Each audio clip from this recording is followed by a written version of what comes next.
L.O.T.S Proof Media, Don't Shoot the Messenger podcast. Hello. How's everybody out there in YouTube land, Facebook land, Twitter land? Y'all know how it goes, right? I am the incomparable, the often imitated, but cannot be duplicated. No one that took a style from the elected, the appointed, voice of the streets, leader of the streets, learning off the streets, living off the streets. Now, I am the public enemy number one, considered the top op. This is powered by L.O.T.S Approved Media, and I want to welcome everyone to the Don't Shoot the Messenger podcast, episode number 90. That part. You guys, as soon as you guys come in the building, do me a favor, make sure you guys are hitting that like button. We call that wiping your feet on the rug. Same way you do at your grandparents' house, all right? Show that you was raised right. Like I was raised right. I got manners. I'm Haitian, so I'm raised right. Show that you was raised right. Don't embarrass your peoples. And do me a favor, I need everybody to share this podcast and hit your like button. We call that wiping your feet on the rug. Same way you do at your grandparents' house. Let's do it here also. All right? You know I like to say, you guys, don't be a ninja watcher. That's a person that be creeping and watching. Don't be no pocket watcher. Because that's just a hater. And you definitely don't want to be one of these, ladies and gentlemen. That's what we call a peeping Tom. Y'all know what they do to peeping Tom. Stay out of jail. You won't have to find out. All right? That part. Shout out to everybody in the building once again. As soon as you guys come to the building, make sure you guys hit that like button. Also, make sure you guys are leaving a comment in the comment section. We call that leaving your fingerprint. Let me know that you're in the building. I see you, Empress Jess. I see you, love. That part. Big shout out to Make It Happen. Big shout out to Make It Happen. All right. Let's cut off this beautiful intro music.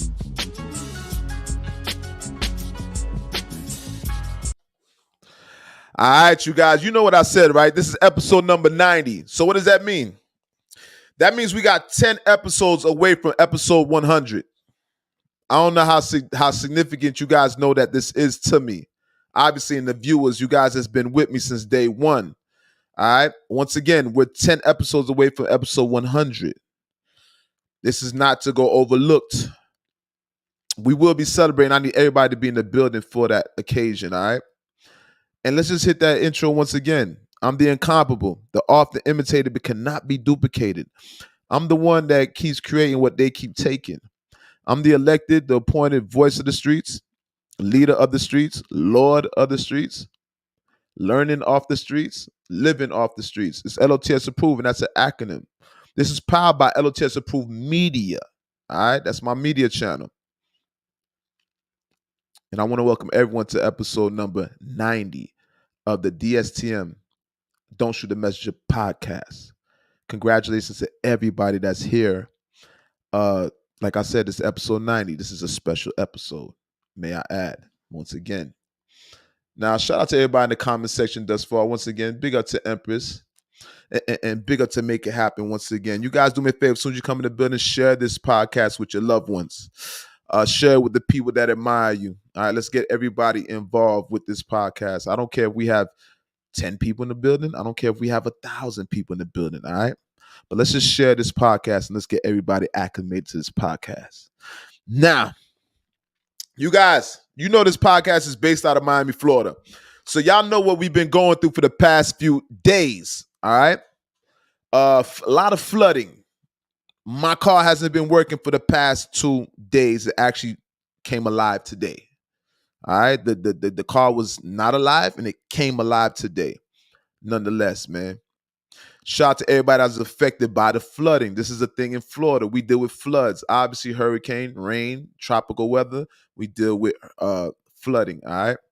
And yes, I got caught up, as well as a lot of other people got caught up in the rain, in that flood, that is. All right. Now, you guys, this is a very eventful week. Once again, shout out to you all. Big up, Make It Happen, that part. Let me pull up you guys on the comment section here, man. Show my people love. Make it happen. You guys do me a favor. Make sure you guys are checking out Make It Happen's music coming all the way from Trinidad, all right? Check them out on YouTube and all other platforms that we have as in streaming. And once again, shout out to Empress Jess in the building, that part. Now, let's go through the list. We got some things to speak about. This is an eventful week also, so we got a lot of things. First of all, just this whole YSL case with this guy named Woody. We're gonna go into the YSL case, you guys. We're gonna go into this guy lying on the stand. Their number one witness, their key witness, is lying on the stand, and we're just gonna speak about this whole YSL case. Right? It's quite different. It's a high profile case, nonetheless. All right. We're gonna speak about Little Uzi Vert. You guys don't know about Little Uzi Vert out of Philly. He tends to dress androgynistic. That's the word, androgynistic. We're gonna speak about Little Uzi Vert and how he's been dressing lately, and as well as his Marc Jacob ad that he has. All right. Also, we're gonna speak about Adrian Broner. Now, you guys know Adrian Broner recently had a fight in which he lost. All right. The fight was against Mr. Blair Cobbs. We'll speak about Adrian Broner. Adrian Broner got his tooth fixed, and a list of other things that happened to Adrian Broner that we're going to speak about in the world of boxing. Obviously, we're going to speak about Mike Tyson and Jake Paul fight rescheduled for Friday, November 15th. All right, and it doesn't stop there. We're also going to speak about Floyd Mayweather canceling the Gervonta Davis and Frank Martin fights. So yeah, we're gonna speak about boxing. You know, I'm a big fan of the boxing industry. All right. We're gonna speak about the WNBA. We're gonna give a shout out to the ladies in the WNBA that we speak about what they're getting paid and how the WNBA is expected to lose $50 million this season, despite its major rise in popularity. So we'll speak about that definitely, because that was interesting to me. Also, we're gonna speak about Charleston White. Now, you guys know Charleston White is a guy is never typically, this guy is highly controversial. He's deliberately controversial. This is what his campaign is. Charleston White chimed in which he spoke about Gucci Mane. First of all, I want to say rest in peace to Enchant. Enchant. This was a girl that was signed to 1017 prior to his new roster. I'm not talking about the roster that he developed with Pooh Shiesty and et cetera, et cetera. This is the roster prior to that. Gucci had a whole lineup of artists, and he had artists before that, but particularly that group.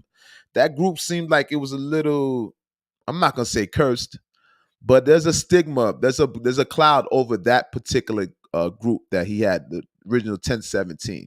And Charleston White, basically Charleston White is speaking about Gucci, in which Charleston White has made a post in which he tagged Gucci, and he said Gucci is one of the worst CEO rap niggas in history of rap. He's worse than Puffy, Joe Jackson, and Pebbles. Yeah, that's Charleston White. Now, you guys know Charleston White always has somebody's always his target, and today it's Gucci Mane. So I found that kind of interesting. We're definitely going to speak about that. Make sure you guys hit that like button. Once again, make sure you guys are sharing this podcast. You guys should always be subscribed to the YouTube channel. So I need everyone to make sure that you guys are subscribing to the YouTube channel, smashing those subscription buttons for me. All right. What else we have here? All right. And definitely we're going to speak about Bun B. I don't know if you guys know about, okay, obviously we know Bun B, one half of the legendary rap group UGK out of Port Arthur, Texas, all right, which is one of my favorite rap artists, all right. Bun B recently took the stand in which he was, there was a robbery that took place at his home in which his wife was a victim.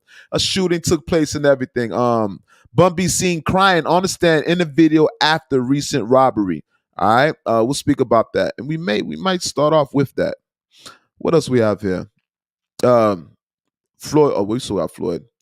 Oh, Ruby Rose. Ruby Rose saying that she was 16 in that Bad and Bougie video with the Migos. That was different right there. I don't know where we're going. You know, at this day and age, you guys, with SA going on, we're not going to say the whole name, all right? It's called SA. We're going to keep it like that, like an acronym, all right? Just for internet purposes. Ruby Rose is making claims that she was 16 years old when she was in the video, video vixen for a video girl for Bad and Bougie. Obviously, the Migos song, one of my favorite songs also. I don't know where she's going with it, but let's speak about it. There's some double standards in the industry, things I just want to speak about. I hear you, Empress. You said WNBA has a very elite and gifted woman. definitely. Um, and also, what else we have here? I think that's about it. Listen, since you want to start there, Miss Empress, shout out to Empress Jess. All right, you guys, we're gonna start off with just women's basketball. Now, let me tell you something. My first love is basketball. So when it comes to the culture of basketball, I'm super invested in it. All right. Now, since the inception of the WNBA to rival what we do as men, all right. For the most part, the WNBA has been lacking luster. Now, just to shoot them bell, obviously this is a new franchise, a new industry. Well, it's still the basketball industry, but just women edition. I guess you know what I'm saying. It has to take time to build. Women basketball has to take time to build. So anybody that's judging women's basketball, right now it's a bit premature. So you guys see that with Angel Reese and that Caitlyn, the white girl, it's been bringing a lot of light to the WNBA. Now, I've always heard about the WNBA women being paid less. That's obvious. That is obvious. But I think that is not to say it's appropriate, but keep in mind this is I don't even know how long WNBA has been existing. That's a good question. Also, I wish I had a fact check. If anybody could tell me when did they actually start the WNBA, Women's Basketball League. But nonetheless, they're saying here that the WNBA is expected to lose 50 million this season despite its major rise in popularity. And like I said, as of recently, things are changing for the WNBA, and they're bringing these things to our attention. Now, I don't think general public even knew that they were in the red. That's considered in the red, like they're losing more than what they're making in the WNBA. This is new to me. I don't know how the industry works, as in financially, how they're able to even exist if they're not making more than what they're losing, right? Because obviously, I don't think it could last that long. It doesn't take a rocket scientist to know that, right? But you have some two recent new additions. All right. Let me see what's going on here. Let me get her name correctly. Caitlyn, WNBA. Let me see here.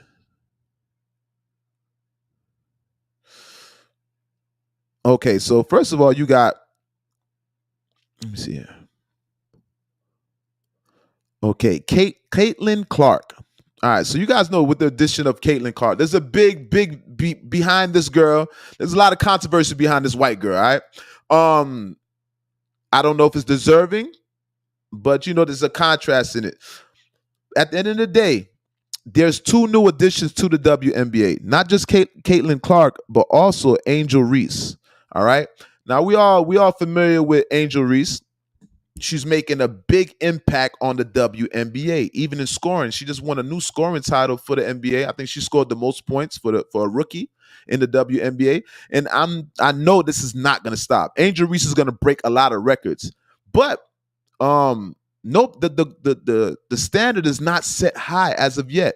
So with every new addition that's added to the WNBA, it's increasing its value is what I'm alluding to. So big shout out to Angel Reese for one. She's making a big impact on the WNBA, as well as Mrs. Caitlin Clark. Now, they're saying that Caitlin Clark is getting more press. She's getting more accolades. They're contributing more accolades to her and her impact, right? But are the numbers inflated? Or is it exaggerated? Is my concern. Because I hear about Angel Reese, and I hear about Angel Reese as in her performance. Not just her performance, but mainly how beautiful she looked. Conventionally, WNBA women, they're not so feminine. So we're seeing the sport evolve. Originally, the WNBA, and this is no shade to the women, man, but they wasn't that feminine, right? Sexy. And especially give them credit, they're wearing these basketball clothing. It's not actually a sexy outfit, but I'm pretty sure they can kind of like, I don't want to go there. And you call me a chauvinist, right? Thirsty. But I'm pretty sure they could do something with that outfit. But nonetheless, the sport is evolving. And with new additions like Angel Reese and Caitlin Clark, it's going to continue to evolve.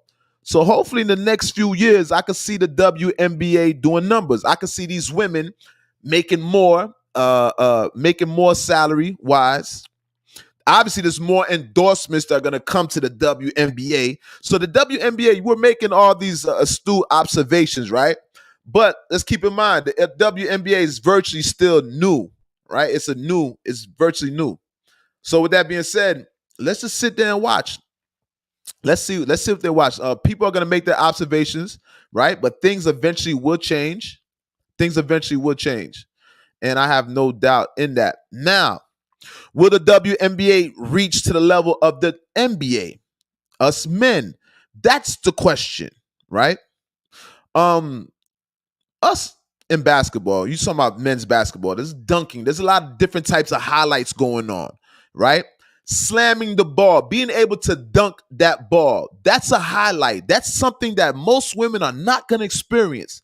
But I'm pretty sure the sport will evolve and there will be a woman that will be able to dunk one day. I think in college basketball, North Carolina, there was a girl that was dunking, right? It's been done in women's sports. It's been done in women's basketball and on a collegiate level, on a college level. I don't know necessarily in the WNBA. If somebody knows, leave it in the comment section if somebody knows otherwise, right? But I'm just saying the excitement of the sport. Is the WNBA exciting? That is my question. And I don't find it to be that exciting, right? Because when you talk about basketball, you got to do special things in basketball. Basketball is not just making hoops. It's not about just shooting shots, 3-pointers. It's not just about stealing the ball. It's not just about blocking the ball. It's not just about dominating the team, right? There's highlights. There's other aesthetics to men's basketball that makes it way more exciting and interesting. And I don't know if women are necessarily, well, obviously they don't have it now. But I guess the question is, will they have it in the future? And I would love to see that. Let's keep in mind, you guys, I'm rooting for women's basketball. I want women's basketball to be successful. But right now, I think they're lacking in certain categories and they have time to evolve. They have time to grow. So hopefully nobody's prejudging them, which some people are, I'm pretty sure. But I guess it comes with the sport. You're going to be judged. Let me look at this comment section, Empress. Basketball takes a lot of discipline and training and focus. Amen. Girls supporting girls. And that's what I'm referring to, Empress. The girls supporting girls. So with that being said, I wonder how many women are invested in the WNBA. I wonder how many women are invested in WNBA. And I think there's enough women out there for that sport uh, to generate more money. For that industry to generate more money. But are women involved in it? That's why I want to know how much are the general population of women invested in women's basketball. But definitely girls should be supporting girls. I agree with you 1,000,000%. All right. It's more so about the sport than it being a fashion show. They got to work their way up. We need more cheerleaders for them. I agree with you.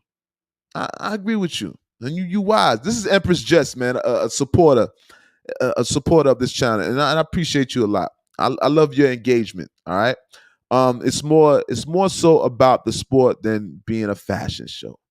Some might agree. Listen. Ooh, shout out to Make It Happen. Yes, sir. Lisa Leslie dunked early on. All right, hold on here. Let me see here.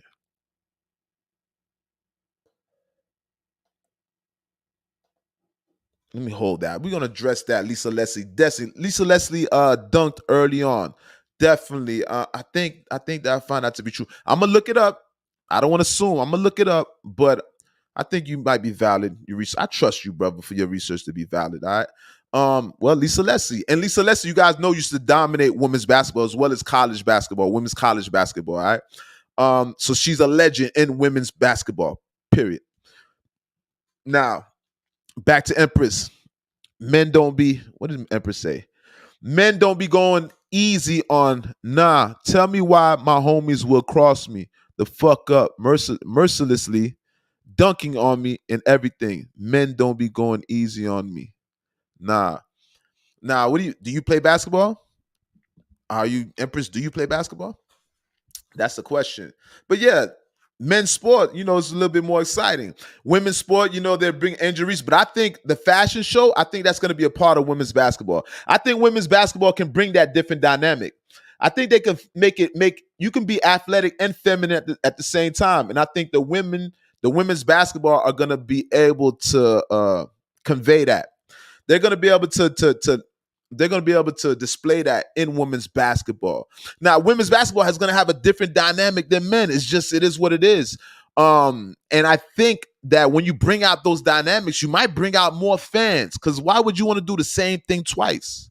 I think women can actually look fly. They can be feminine, sexy, and still be dominant on the basketball court. And me as a man, to be quite honest with you, I'm a consumer, right? I'm a fan of the sport, period. I like to see sexy women. I would rather see women sexy playing basketball with the same aggressiveness, with the same passion, right? But can they do it while they're sexy? I think that's a beautiful combination. And I think that would draw more women in, because I think women's basketball is known to be aggressive at times, right? Just the women are not the fairest looking women, as in, yeah, they're beautiful, but they don't bring out those traits, right? They're not there with heavy makeup on their face. Obviously, they're sweating, right? Their hair's not done crazy. It's more about their physical attributes, as in their strength and how toned they are, right? But those are not things that attract us men. So how can we make women's basketball generate more money is the question. And I feel like when women feminize themselves, that's going to bring more of us. We're going to pay more attention. So women have to bring a whole different dynamic to women's basketball if they want to garnish that attention. Other than men, we're men, right? So we can get ugly and sweaty on the court, slamming, shit talking, and you know what I mean? And we could do all that, right? And that obviously is successful. But what do women have to do? What dynamic do women have to bring to women's basketball to bring in that attention? And that's the concern right now, right? And I think women should go with that, because I think, let me tell you, how can you get women involved in sports more, as in women's basketball? Most women are not basketball players. Most women would like to dress like this. Let me change that. Most women appeal to physical features, as in most women are into being feminized, right? They like beauty, the cosmetically. And I think they have to bring the cosmetics to the WNBA also, if you want to get more women engaged, as opposed to alienating them. Because most women don't like that masculine look. Most women are not into that masculine look, right? So I think if they look less masculine, not to say all women got to change, but if they just bring a more sexy dynamic to it, I think that's one way. And obviously they have to get more exciting. The sport just alone, women have to be more exciting. We'll revisit this another day, but it's just surprising that women's basketball is only is what do you say, 50 million, is losing 50 million. That was crazy. That's crazy, man. And like I said, I super support women's basketball. Now, you guys, make sure you guys hit that like button. All right, wipe your feet on the rug. Show you got manners. Make sure you guys subscribe. Everybody should be watching this from YouTube. Everybody should be subscribed to the YouTube channel. Once again, to reset the building, this is the Don't Shoot the Messenger podcast, episode number 90. That part. Grrr. Big shout out to my partner in crime, Planet. Goddammit, that's my boy right there. Planet in the building. Hold up, let me pull up Planet's comment here. Planet in the building. You guys do me a favor. Sometimes I don't get a chance to get to your comments at times, right? But I will always address your comment. All right. Planet said it was formed in 1996, April 24th. That part. So women's basketball was formed in 1996. Okay, then. So just women's basketball is literally 28 years old. All right. We still have time to evolve. But they're gonna keep making these observations. I'm pretty sure it's not gonna stop. People are continuously gonna make these observations, and the WNBA has to show improve. Now, you guys, moving right along. Let's speak about Floyd Mayweather. Now, Floyd Mayweather recently canceled Gervonta Davis' title fight with Frank Martin. All right. Now, you guys, I don't know if you guys got a chance to see this. Frank Martin and Gervonta Davis, they did a face-off, right? In which, I don't know if you guys seen it. I found it to be, it was funny, and in a way it wasn't funny. All right. So now Gervonta Davis, he's been poking at Frank. He's poking at Frank Martin. Nonetheless, he speaks about Frank Martin. He said, "You from the suburbs." Y'all know Tank Davis. Tank Davis is from Baltimore. He's from the hood, right? I don't know if he's Section 8 baby, Project baby. I don't know, but he's from the hood. And he said, "Your man's is from the suburbs." So you know how it is. He's just basically saying that I guess he's not tough enough for him. Now, recently there was a face-off. All right. It wasn't I don't know if it was a weigh-in, but it was definitely a face-off in which they stood in front of each other like they typically do in a face-off.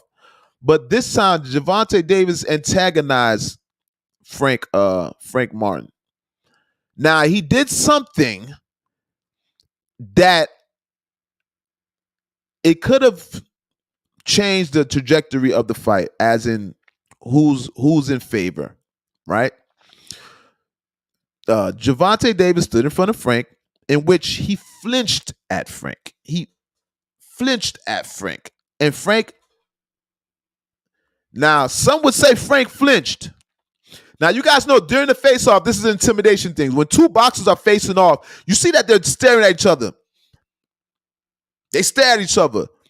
The first person that blinks, the first person that turns their head, you lost. Meaning that's an indication that you're intimidated. You cannot stand to look at the man in his eyes. They say the eyes are the windows to the soul. So you're looking at this man, you scared actually. So you look away. You look away. All right. So in the typical fashion, Tank goes up there. Gervonta Davis is up there with Mr. Frank, once again, Frank Martin. Frank Martin, they're staring at each other. So Tank flinched at him. He threw a punch. He didn't really throw up. He held his punch, right? He acted as if he was going to throw a punch at him. Now, the boxers are known to watch each other's shoulders. I don't know. But when he went at Frank, he didn't necessarily turn his head, but Frank put up his guard. And when he first put up his guard, a lot of people say he flinched. A lot of people say he flinched. And when you first observe it, it looked as though he flinched, right? But when you look at it a couple more times, because you got to remember, when you're talking about an easy hand movement, hands can fool the eyes. Hands can fool the eyes, right? So you can do this with this hand and be doing something else over here, and your eyes won't detect that. So I had to watch this, rewind it a couple times, all right? So I noticed that Gervonta, he jumped at Frank. Now, Frank, at first I thought it was a flinch, but Frank never blinked. And if he did blink, he didn't blink for long. His head didn't jolt back. I think his head jolted back slightly. But what I'm trying to say is it didn't look like he flinched per se. It more looked like Frank was on defense. Even his stance, he put his hands up, right? But when he put his hands up, he still was looking directly at Gervonta Davis. Now, Tank is probably under the impression that the man is scared of him. And a lot of people that watch this probably left them under the impression that this man's scared of Gervonta Davis. But in all actuality, I want you guys to check out that face-off. Rewind it a couple times. Go through that about 2, 3, 4, 5 times. And you'll notice that Frank never took his eyes off Gervonta Davis. And what he did was put his hands up in defense.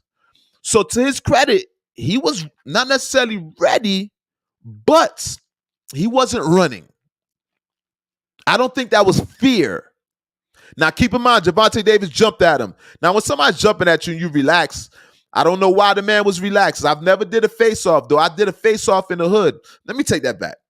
I faced off a lot in the hood, but it wasn't a boxing match. And when you're facing off with somebody, right? When you face to face with your opponent, you look at your opponent, right? Y'all staring at each other. It's the same thing as in boxing. Nobody's supposed to flinch. You're supposed to look him directly in the eye. And when you look at him in the eye, you're trying to look in his soul. Keep in mind, right? But then this process, when I'm looking at my opponent, I'm checking out his shoulders. I'm watching how his shoulders move. So I could be looking at you dead in your eye, but I'm still watching your body language. And I don't know if that's what Frank was doing.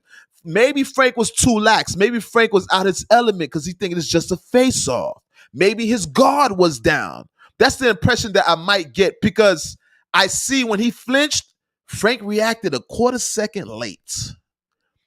It was a day late and a dollar. It was a quarter second late. So if Gervonta Davis actually let off that punch, he would have connected.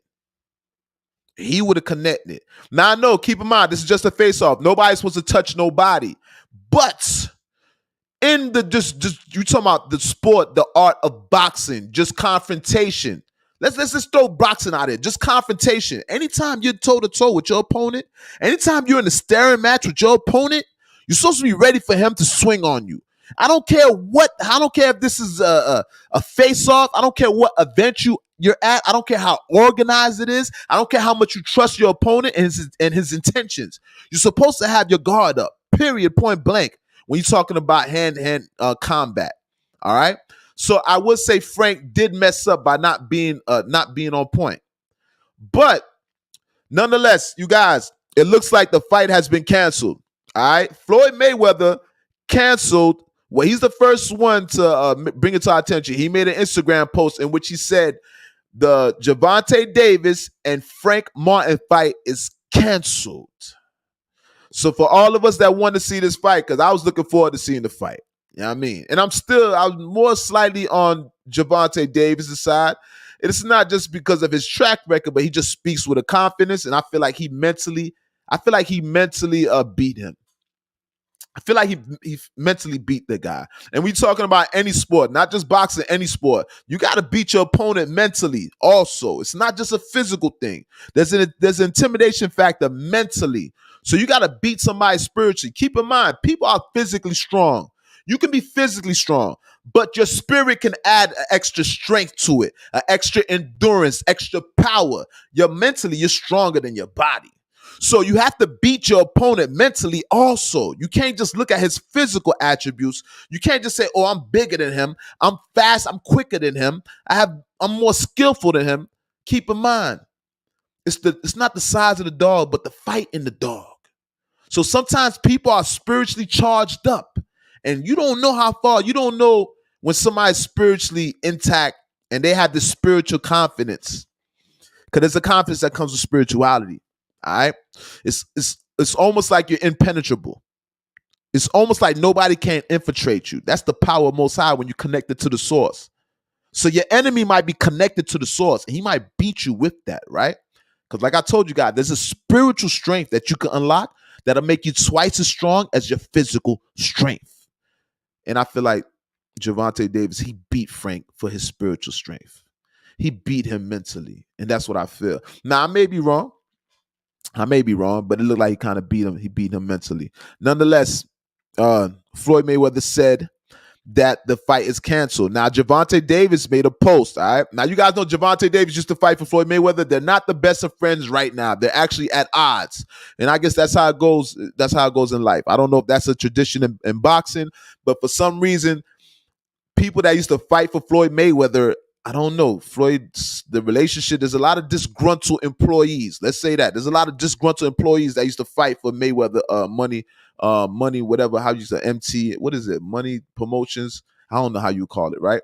But they used to fight under Floyd Mayweather's banner. All right. And Frank Davis, so not Frank, but Gervonta Davis he's at odds with Floyd Mayweather.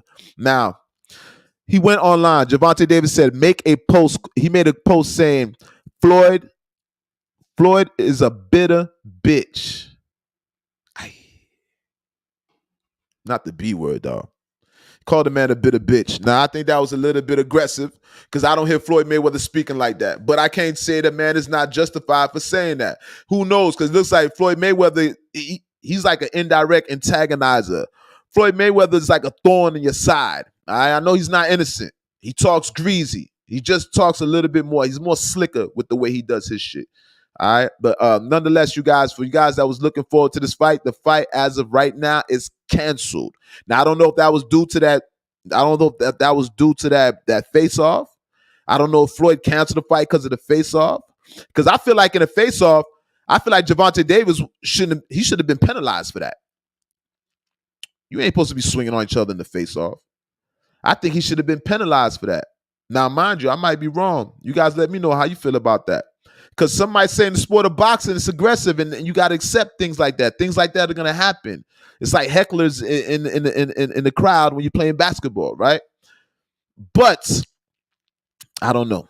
I would have penalized him for swinging, for acting like you about to swing on the opponent, because just that chain of events, just the people that are watching this, right? I'm pretty sure a lot of people that were betting on Frank, maybe they betted on Tank because of what they seen that night, because of what transpired that night. That could have persuaded people's opinion. That pump faking, that could have persuaded people's opinion on whose side that they're on, right? And I feel like that was not needed. I feel like he should have been at least reprimanded for that. All right, but we're not gonna stay too long on that, right? Because we got more to speak about it in reference to boxing. Now, you guys know, shout out to Paul Bizzle in the building. That part. Shout out to my dog Paul Bizzle in the building. You guys, Paul Bizzle got a project coming out. I need you guys to make sure that you guys are supporting Paul Bizzle's project. All right, support Paul Bizzle's new project that he got putting out. We definitely big supporters of this man, all right? And you guys will see stuff like that on my channel too.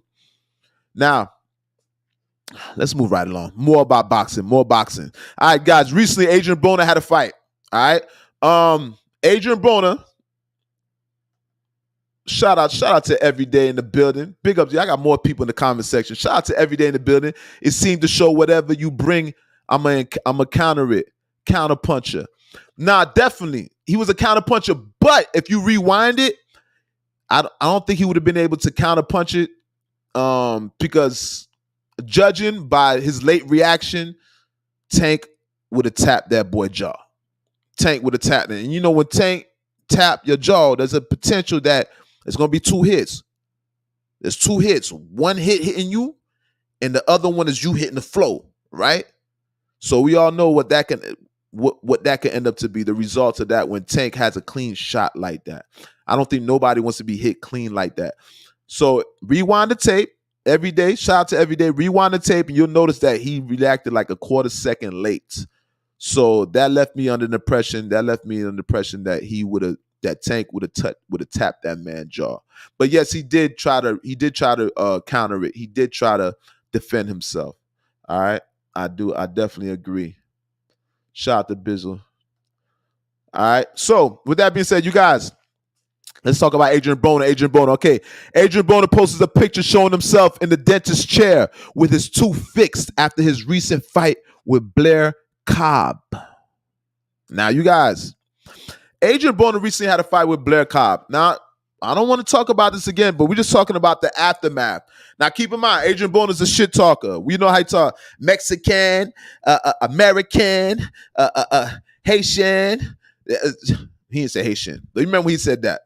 Now, you know he's a shit talker. He's one of the top shit talkers. But Adrian Broner is known to talk shit, sometimes writing checks that his ass cannot cash. Let's just be honest. We got to call a spade a spade. Big shout out to Adrian Broner because he's an entertainer, nonetheless. But we got to call a spade a spade. He tends to talk shit, and he doesn't come through with what he promised, right? So he talked hella shit to Cobbs. He talked so much shit to the man, disrespected the man. And he kind of made a spectacle of the man, right? The man, he kind of looked like he beat him, and Cobbs, he looked like a sucker. I'm not gonna lie to you. Adrian Broner looked like he was the bigger gangster. He like, Cobbs don't even give off a gangster, but Adrian Broner looked like the bigger man during that press conference. He was the bigger man, right? But au contraire, mon frère, Adrian got his ass whooped inside that ring.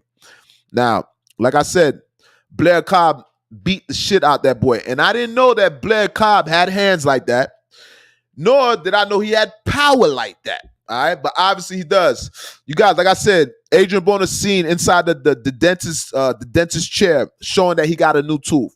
I never knew that Adrian Broner got his tooth knocked out. Apparently, his tooth flew out during that fight. Now, Adrian Broner was seen walking out the ring, and somebody said something to him in which he said, "I didn't lose." So apparently, Adrian Broner was delusional, and I see why. Because if you got your tooth knocked out, You definitely got hit hard, right? Adrian Broner also said he suffered other injuries. He's currently recovering inside the hospital. Let me see here.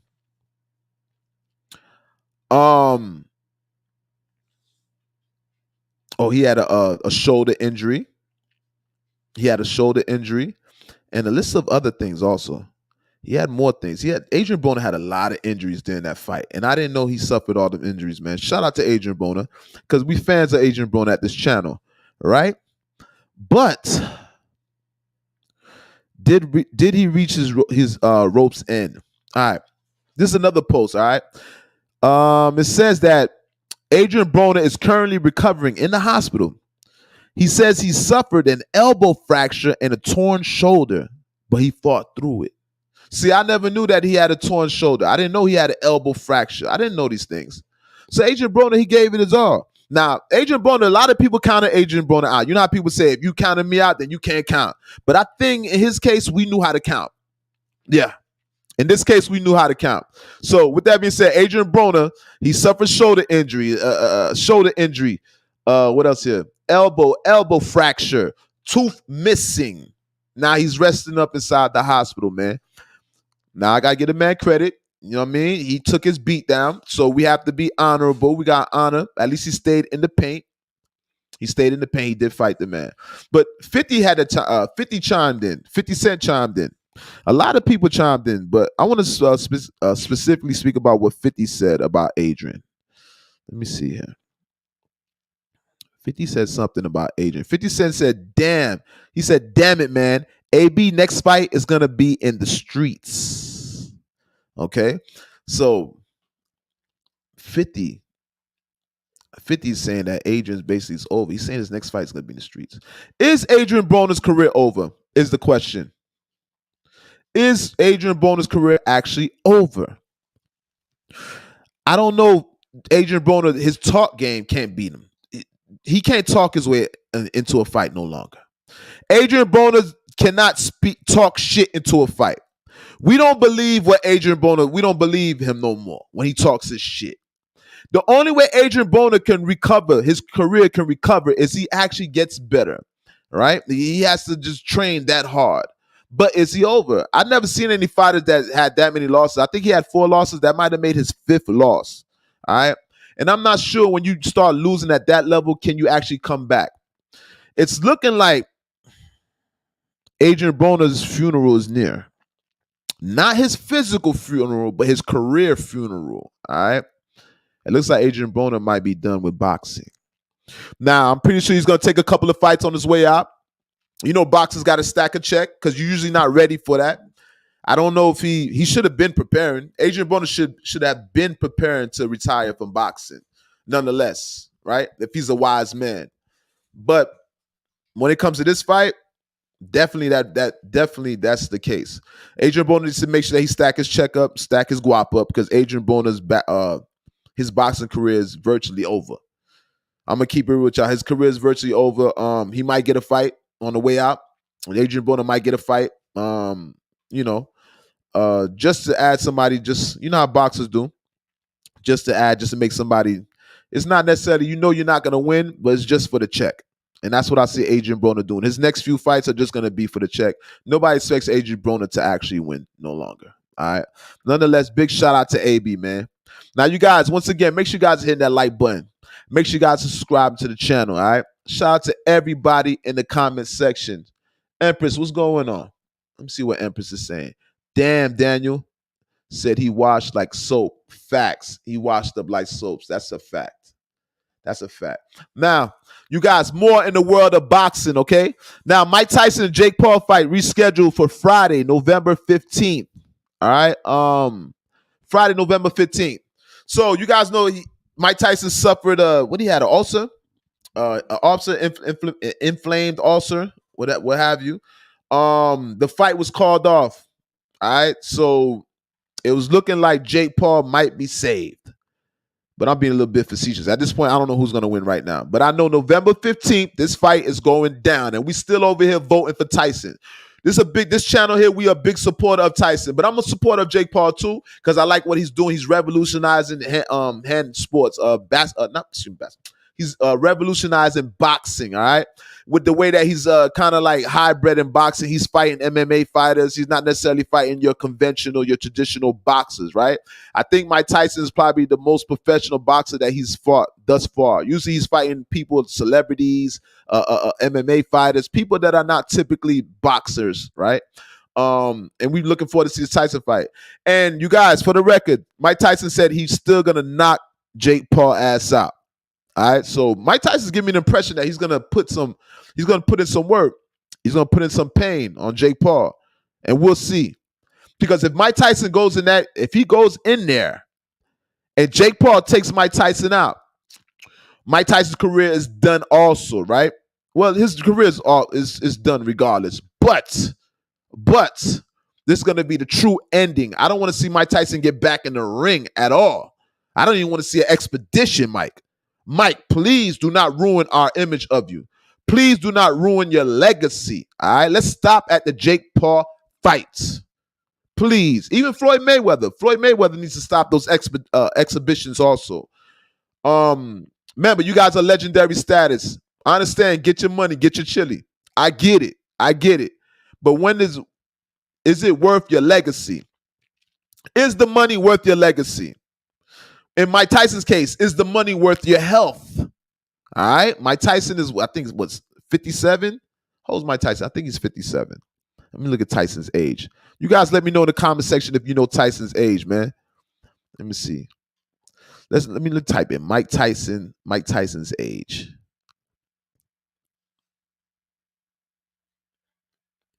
I think he's 50. Okay, 57 years old. Tyson's 57 years old. So you guys know at that age, being hit by a nigga like Jake Paul, what you're up against. At that age, the damage that it can create on your body, it's not going to be easy to recover from those type of damages at that age.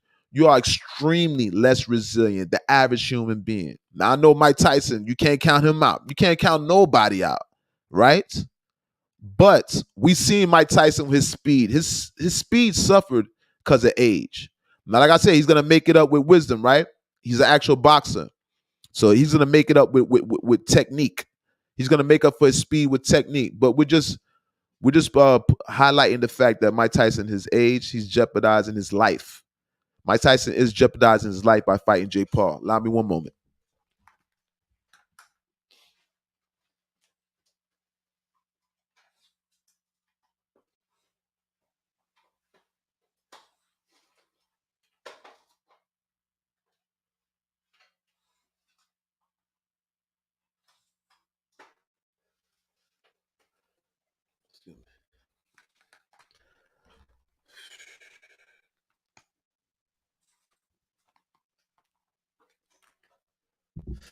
Bada bing, we back.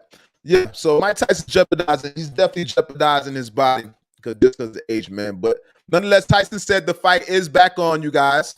All right, no need to fear. The fight is back on for November 15th, and we will be watching this fight, and we are going to be covering this fight also. All right, so that's enough of that. Let's wrap the whole boxing. All right, so you guys see what we do with the boxing segment.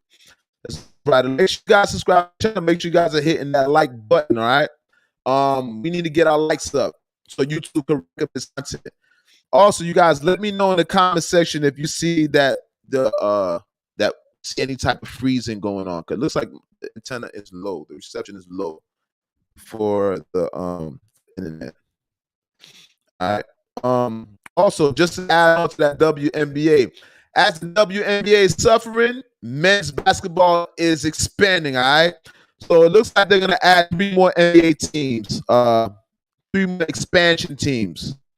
They're going to add Mexico City, Las Vegas, and Seattle. All right. So Las Vegas, Mexico City, and Seattle. They're saying that they're going to have some NBA expansion teams added. So as men's basketball is continue to grow and expand, as men's basketball continues to grow and expand, women's basketball is slowly progressing. All right.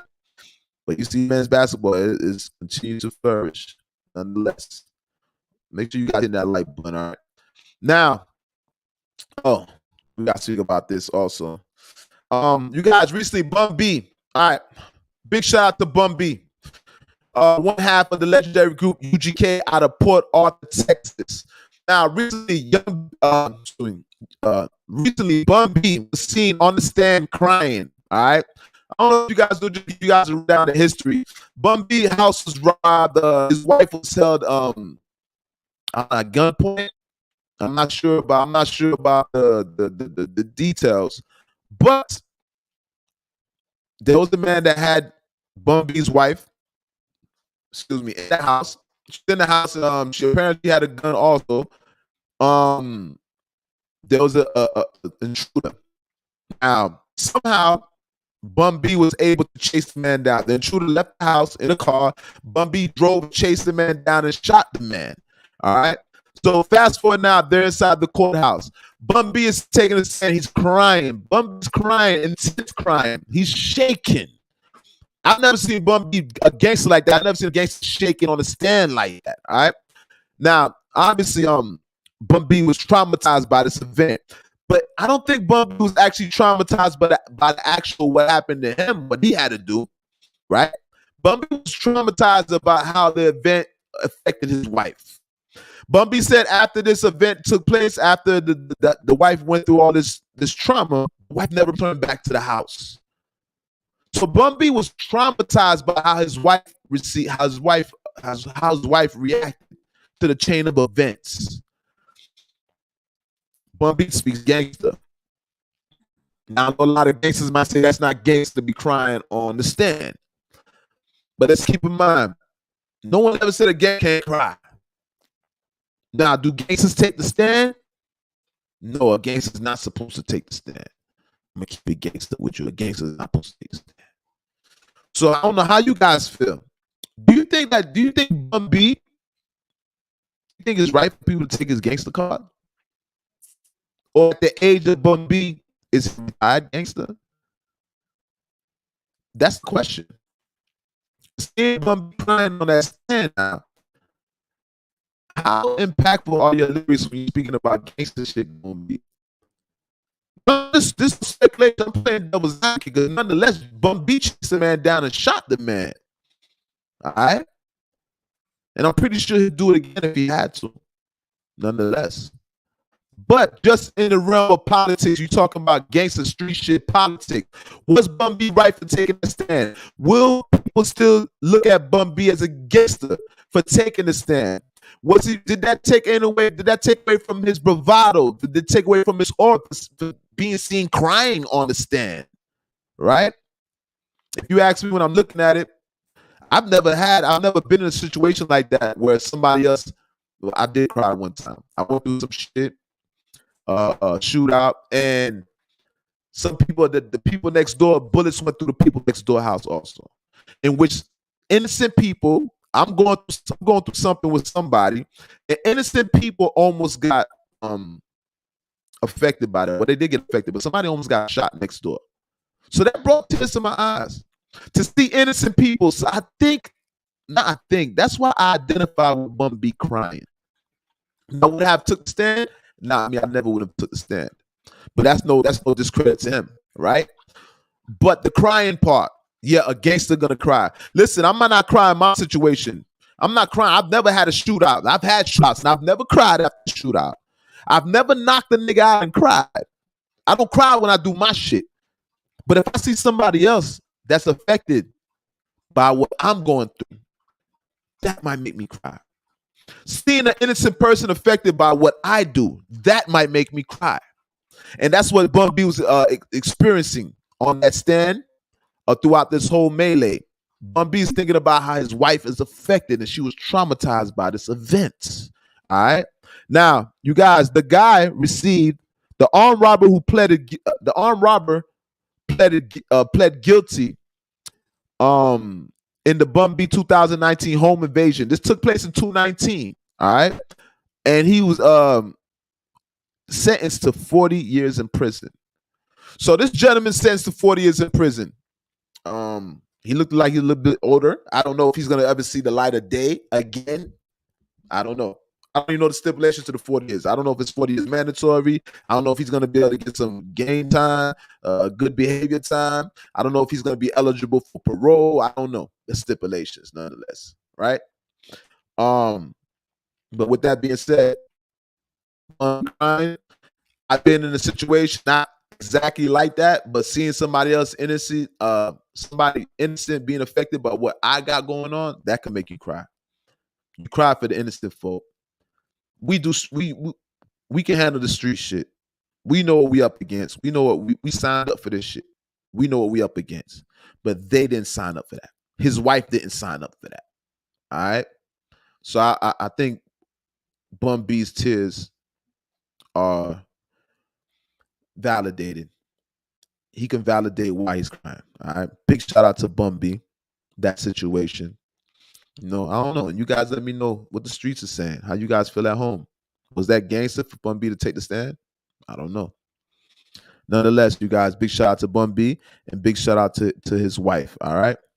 Now, you guys, once again, make sure you guys hit that like button. Make sure you guys are sharing this podcast. Everybody should be hitting the like button. If you guys hit the like button, that's going to make YouTube share my content, push it to their audience. So you guys make sure you guys are hitting the like button. Hit that thumbs up wherever you at. You in YouTube land, Facebook land, Twitter land.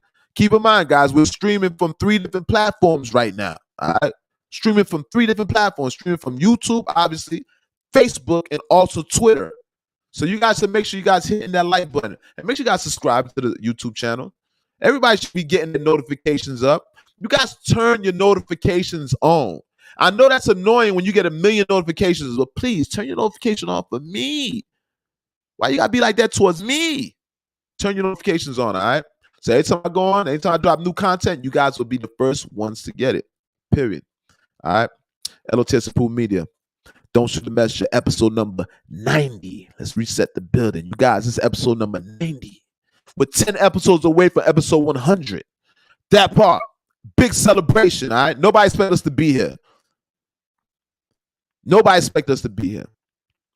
Trials and tribulations, blood, sweat, and tears, ups and downs. The economy's crazy. All right. Shout out to everybody that went through the flooding and all the rain, the heavy pouring of rain. My car wasn't starting earlier. It wasn't starting. My car's been sitting for 2 days. It started for the first time today. And I'm pretty sure a lot of you guys at home was facing the same type of experience, right? Because I know a lot of people told me their car was down also. And shout out to that mechanic that was supposed to come out yesterday, because the mechanic never came out yesterday. But guess what? Fuck yeah. I don't need your champ. Go ahead and relax. We got this. The car started. I saved money. All right. South Florida shit, man. You know what we did. We did with floods here, nonetheless. And I think it was record pouring rain within an hour, about 3.8 inches of rain within an hour for Fort Lauderdale. So yeah, they were breaking records with what took place. All right. Yeah, you guys make sure you guys are hitting that like button. Now, you guys, recently, let's speak about Bootsy. You guys know there's never a dull moment with Bootsy, all right? So, Bootsy was on, him and Young Blue's going at it. Young Blue, there's an R&B artist. Young Blue is an R&B artist. Let's make this clear, all right? But as of recently, Young Blue, well, let me give you a history. Young Blue was signed to Badass Entertainment Syndicate. I don't know. I think Bootsy changed the name a couple times. But nonetheless, Young Blue was signed to Bootsy. Now, you guys remember in the past podcast, Bootsy and his brother was going at it because apparently Bootsy's brother forged Bootsy's signature to get Young Blue signed to another label, all right, to a bigger label. And Bootsy said that his signature was forged. So ever since, Bootsy has been going back and forth with Young Blue. And he's relentless going at Young Blue. Now, of course, there's money involved. He wants more money, right? Well, things have come to a head. Bootsy recently was on DJ Vlad, and they were laughing about Young Blue's recent project and the numbers that he's doing for streaming. All right, Young Blue, you guys, Young Blue is a rap artist. I mean, excuse me, a R&B artist. But as of lately, he's been going outside of R&B, and rightfully so. He's an artist. You don't want to suppress an artist. You want to let an artist create, right? And I know it's the music business, but you still can't suppress an artist to the degree where you make him make one type of music or create one type of art. They're artists, right? They tend to extend into other areas and creativity.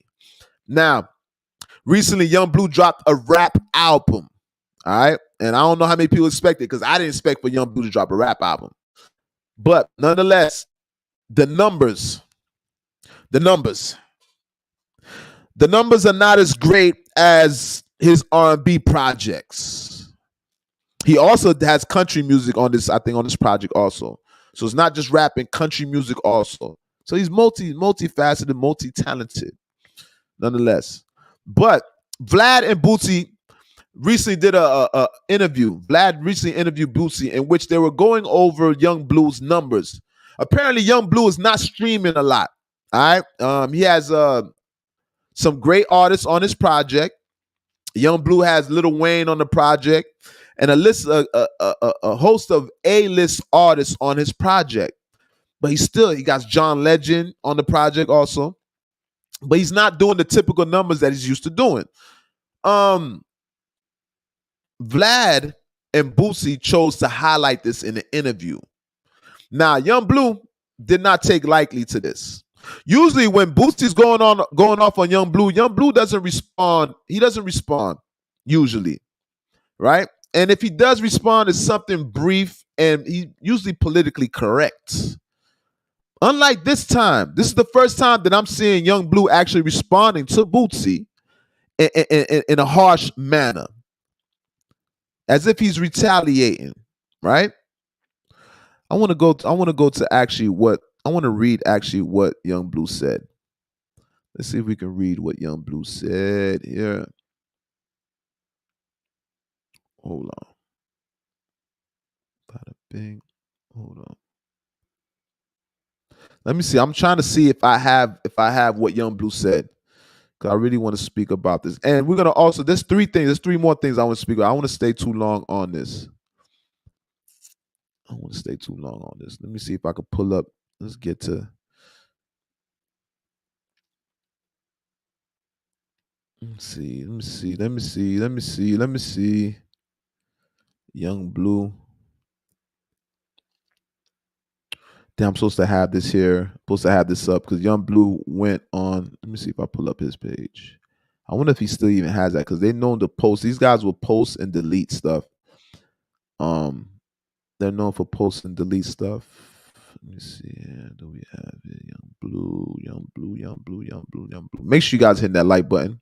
Make sure you guys subscribe to that channel. You heard me? And guys, we're gonna speak about Gucci Mane. All right, Charleston White speaking on Gucci Mane, comparing Gucci Mane to Puff and Joe Jackson and Pebbles. All right, we're definitely gonna speak about that. Here we go, right here. Here we go. All right, you guys. This is Young Blue responding to Bootsy. All right, Young Blue says Bootsy got my nuts in his mouth every interview. That nigga obsessed. I dropped the rap album with 1 week promo and no singles just to get out my deal, and did 17 times more than you. And the only reason I did that because I wasted energy talking about your ass, and nobody wanted to hear that. Nobody wanted to hear that ish. You know what? You know what my R&B projects do. My one R&B single, Confirmation, outsold your whole album. 50 million streams, no radio. What you did on your album, 500? I'm not arguing with a nigga only barely getting booked in 100 miles out of Mississippi. You're a lame, and you better hope a storm don't come and knock them cheap ass, paper thin ass condos in your backyard. Them kids don't want to live on your plantation. Buy a house, boy. So listen, man. He's talking about Bootsy don't get booked 100 miles outside of his radius. All right. He's saying that Bootsy, those condos in the back of that mansion, that big old mansion that Bootsy got, where he just bought some more acres. He's trying to say those condos are paper thin. Bootsy got like 3 condos in the back of his home, all right? And they're all for his kids. He said, your kids don't want to live on that plantation, Bootsy. This is what Young Blue said. Don't shoot the messenger. Those kids don't want to live on that plantation. Now, Young Blue, to his defense, Young Blue said he put out that project. That was just to get out his contract. So there's contractual things. Blase, blase. I know you guys are not familiar with the industry, music industry, and contracts, but remember, these guys have a certain amount of projects to put out, right? So what Young Blue is saying, he put that project out just to complete his contractual obligations. So this was going on. He said it sold 17 times more than Bootsy. No, listen, man. Big shout out to Young Blue. Big shout out to Bootsy. I don't know how long this is gonna last, but Bootsy wants his money, Blue. And Bootsy feels like Blue swindled him. He had Drake on a project. Blue had Drake on a project, but I don't think he told Bootsy when he signed out of when they forged the signature. He signed to another label. I think he was holding that Drake feature in his pocket. He was holding the Drake feature in the vault, which I think Bootsy had no indication that there was a Drake feature there. All right. So apparently Bootsy feels like he got swindled. He feels like Young Blue swindled him, but Young Blue looks like he's punching back. I don't think Young Blue is gonna accept no more disrespect, no more ridicule, no more antagonizing. All right, Young Blue's fighting back. Now let's move right along because we got way more things to speak about. But nonetheless, still once again, big shout out to Bootsy and big shout out to Young Blue. All right. And I told y'all about them Bootsy, that crib. I'm wondering how Bootsy building them's crib, and I'm wondering. I told you guys, are those condos like really built like a traditional condo, or is he cutting corners to pill on his property? I don't know, but still, shout out to Bootsy. You got more money than me, champ. Shout out to Bootsy. All right, now you guys moving right along. Listen, I want to talk about a double standard in the industry. All right, we're going to go through this real quick. All right, you guys know Power actor, all right? 50s Power. You got a guy that goes by the name Michael Rene Jr., all right? Michael Rene Jr., that's Ghost's son. Now, Michael Rene Jr. speaks out after being sexually, by S.A. on camera during an up-and-coming stream. He goes by the name of Talil James, all right? He responded to it. Now, before I go into this, let me just read this. He says, I can't take this lightly because I know, before I go into that, I'm going to speed up a little bit forward too fast. Listen, I don't know if you guys saw the stream. All right, let's break it down real quick. Michael Rene Jr., he's on this stream. You guys know how to stream and things. Streaming is this what we're doing right now, all right? So you know the top three streamers, top two is Aiden Ross and Kai Cenat, and there's others, right? Now this kid goes by the name of Talil James. All right, this is what's the name's friend. This is Kai Cenat's friend. He branched off and did his own thing. He's a successful streamer now too. He's gradually growing, but he's a successful streamer also. Not as big as Kai, but he's getting there. He's building. Now, he recently had Michael Rene Jr., the kid from Power, Ghost's son. He had him on the stream. All right. Now, he's on the stream typically. All right. They're enjoying themselves like they do. Big shout out to Kevin Hart and Juicy on that stream with Kai Cenat. Amazing. Doing stupid numbers. Big shout out to Kai Cenat, man. I love to see black people winning, nonetheless. And I love the way he's merging. Things are evolving. Things are changing. I love to see things evolve and like to see collaborations, especially from two different industries or two different sides of entertainment. You got streamers collaborating with comedians. You know what I'm saying? A-list comedians such as Mr. Kevin Hart. I don't know if Juicy's considered an A-list. He might be a B-list, but nonetheless, he's one of the top-ranking comedians, all right? So big shout out to Kai Cenat. Now back to Talil. Now, Talil James recently had a streaming event. Now, during the stream, he had Michael Rene Jr. there. Now, Michael Rene Jr. is in the back. All right, they're doing their typical thing. Nothing looked strange. At one point, Michael Rene is seen in the background. He's like covering himself. Like he started covering himself, and he's making this face, an uncomfortable face. You know this thing. When you're looking at stuff, you guys' eyes, your perception could be thrown off because there's be other things going on in the room, right? Somebody could be doing something over here that's taking away your eyes. It takes away your perception. It takes away from your vision, what you see, your peripheral, right? Something's happening over here. You watching something happen over here while something else is taking place. This serves as a decoy. So I noticed that when I kept rewinding, I noticed that this kid, he was uncomfortable. Now, there's a girl reaching reaching for Mr. Michael Rene Jr., reaching for his private. All right? I hope that's cool for YouTube. I'm trying to find these words. You already know I don't know all the words, the bywords to use on YouTube, right? I hope I'm not penalized. But nonetheless, this girl's seen like she's reaching for his private. Now, you don't see the girl's face on the camera, but you kind of see half her face. Come to find out, looking at news reports, this is Talil's sister. So Talil's sister is seen on camera, live streaming. You cannot edit this out. She's groping. She's groping Michael Rene Jr. She's groping him, and he's not receptive to it. He looks extremely uncomfortable. Now, I don't know if he was just acting. I don't know if he was just acting, because a woman groping you, if she's pretty, I'm a man, a woman groping me, I might be slightly uncomfortable, but then my man nature, my masculine nature would take over, and I might start embracing it. Don't shoot the messenger. But nonetheless, you guys, this is seen in front of the whole world on live.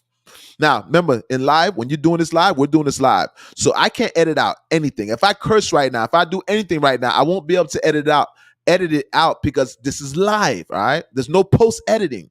So nonetheless, this girl did that. She groped Michael Rene Jr. on live stream. Talil James live stream. Now, we're speaking about double standards here. Double standards amongst men and women. Where does it stop? Do we have to do away with all double standards?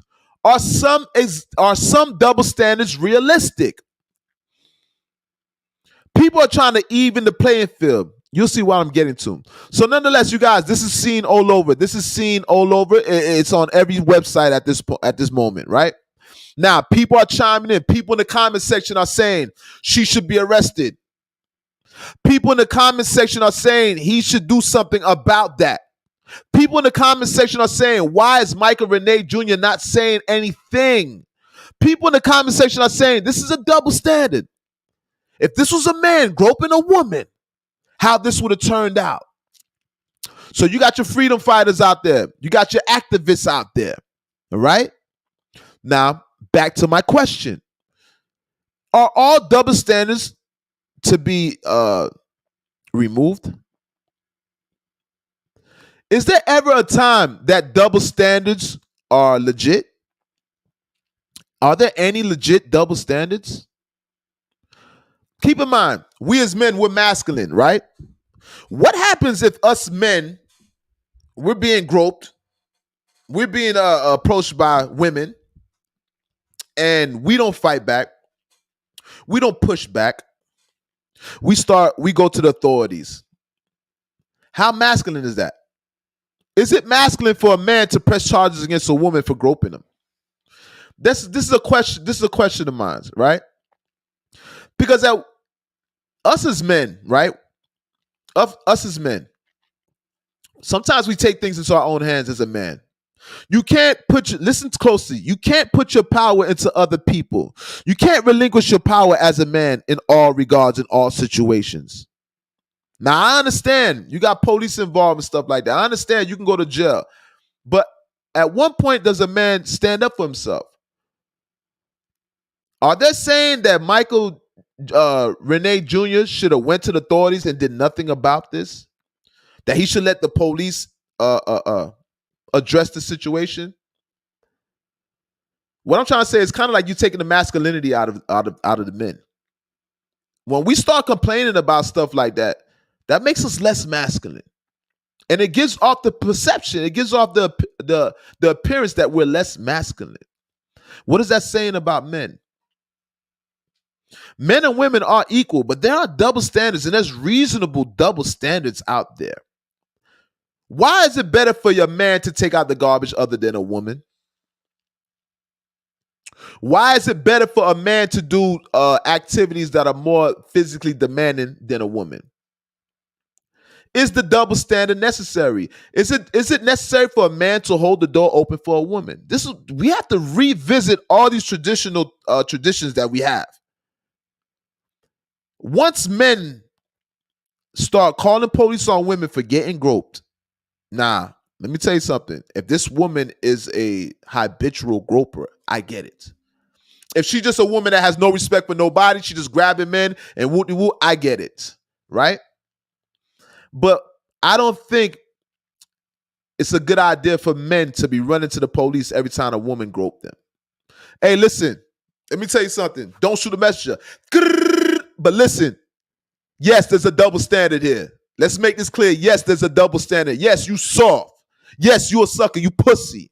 You ain't supposed to be calling no police because a woman groped you. You a man. Address the woman as a man. Straighten that woman as a man. Don't lose your authority. Don't lose your power. We as men, we're losing our power. They're stripping us of our masculinity. Now we have to go to a third party to protect us from a woman. A man has to go to a third party. He has to go find a superhero. He has to go to this officer, this authority figure. And please, sir, can you stop this woman from touching me? It's very contradicting when you talk about being a masculine man. It's very contradicting when you consider yourself an alpha male. It's very contradicting when you consider to be a protector, a provider. If you're a protector, you can't even protect yourself. See, we're starting to go against the traditions of a man. We're starting to go against the instincts of a man, the makeup of a man. Instinctually, genetically, we're stronger. We're going against our genetic makeup. We have to be able to sustain as men in society. That's why you have all these gender reversal roles going on right now in society. I said it. Don't shoot a messenger. You guys, please make sure you guys are sharing this podcast, all right? Episode number 90. You hearing it here first. Remember, I'll tell you. No, certain double standards are legit. There are legit double standards out here. Guys, men, please don't let them trick us out of being men. They say it's a man's world. Things are changing. They say it's a man's world. Things are changing. Women are starting to call niggas bitches. Women are starting to do more man jobs than actual men. Women, I see more and more women getting into the trucking industry. You see the new challenge now, outside the truck versus inside the truck? I love those pictures. Y'all women keep putting them up. I love to see women when they're in their most feminine self, their most feminine element. I love to see women in their most feminine element. Especially women that have hard jobs. Women that work hard, physically demanding jobs. I love to see them when they get prettied up. I love it. All right? Keep doing those challenges. But guys, the women are taking on men jobs, men role. Women are trying to thrust men into a feminine role. Where does it stop? Please don't let this cancel culture. Please don't let this cancel culture trick you out of being a man. Please don't let this time, all this equal rights. Stop being like that. Oh, they get away with it. Why we didn't get? I hate those type of people. Did you always hate those in school? That's a rat. You a rat. In school, you be like, oh, how many times in school you seen some people getting away with some stuff, but you don't get away with it? You know, inside you want to say something about it. You want to say something. Hold up. Why they keep getting away with it? Why I can't get away? You singling me out? You picking on me? But guess what? A real man, a real gangster, a real man is not going to rat somebody else out for their benefit, especially when that person didn't do nothing to you. All right? So when we see women get away with certain things, oh, women get away with it. If that was a man, listen, we can't play that role every time in society. We can't pin one against the other every time in society. No, I get it. No, there is some certain things that women do get away with. I get it. There is some validity there. But we cannot use that in every single situation. We can't do that. And I'm honestly, quite honest with you, I'm tired of seeing that. I'm tired of seeing, oh, they get away with it, why we can't get away with it. It's kind of like when black people get locked up for shit, and they be like, why they don't lock the white folks up for that? Yeah, I get the double standard. Yes, there's a double standard there, but let's be realistic.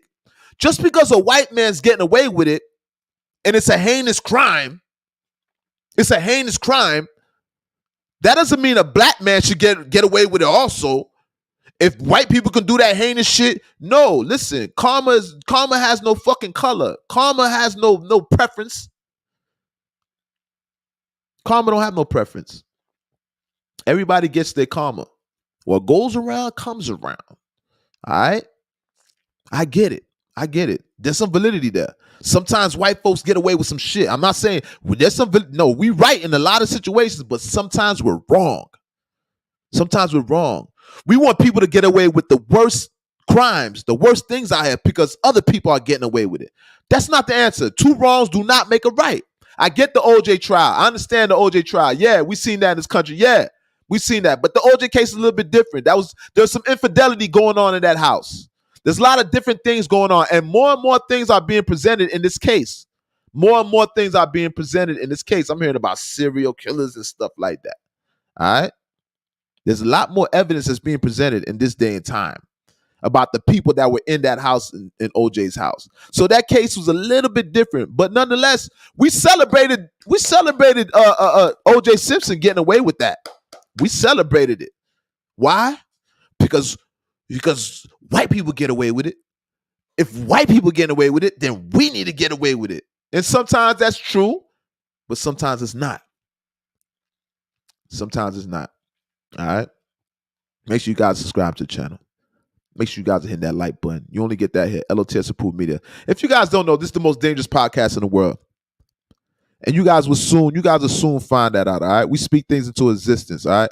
This is the most dangerous podcast in thy world.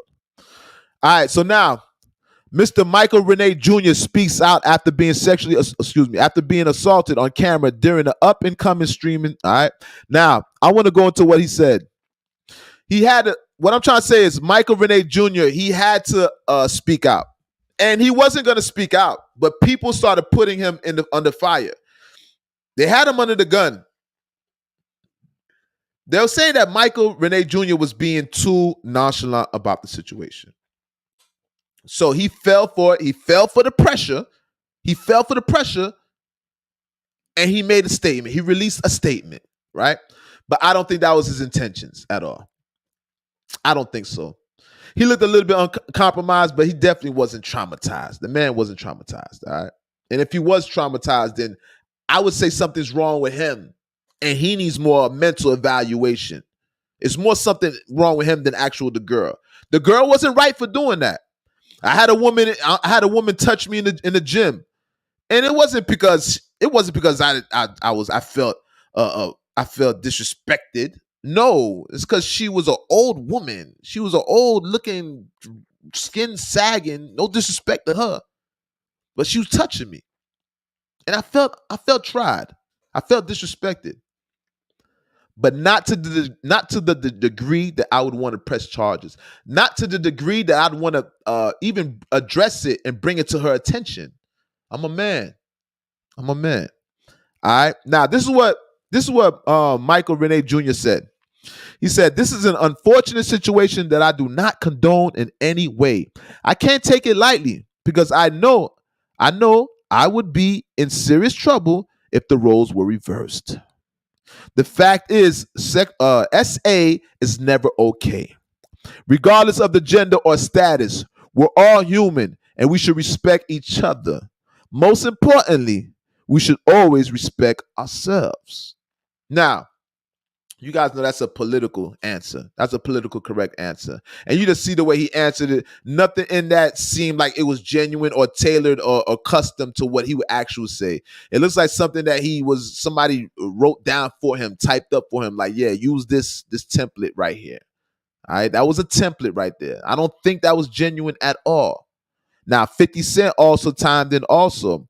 And 50 Cent let them know that he was not pressing charges also. So shout out to 50, because apparently 50 thought that it wasn't necessary for him to press charges also. All right. Big shout out. Big shout out to Michael Renee Jr. You know what I mean? I'm not gonna give a shout out to that girl, but I'm gonna say this, you know what I mean? It was very irresponsible for her. Now, this is what I will say. I wouldn't say that he should have pressed charges, right? I would not say that he should have pressed charges, but what I will say is she messed it up. She messed it up for her brother. All right. So by her doing that during that stream, she kind of messed up potential endorsement deals, promotion deals that your brother could have got, right? You kind of tainted what your brother did. It could affect the trajectory of where he's going. Now, keep in mind, when you're doing stuff like that, there's cancel culture, right? So it can get even deeper than that. But the brother, nonetheless, the brother apologized. And he didn't apologize as much in the beginning. At first, he apologized, but he said he wasn't going to condemn his sister. Woo-de-woo. He loved his sister. He wasn't going to condemn her. But fast forward now, after it looks like Renee Jr., Michael Renee Jr., it looks like he was prompted to respond like that. So he gave his statement, and the brother had to come back and apologize officially, right?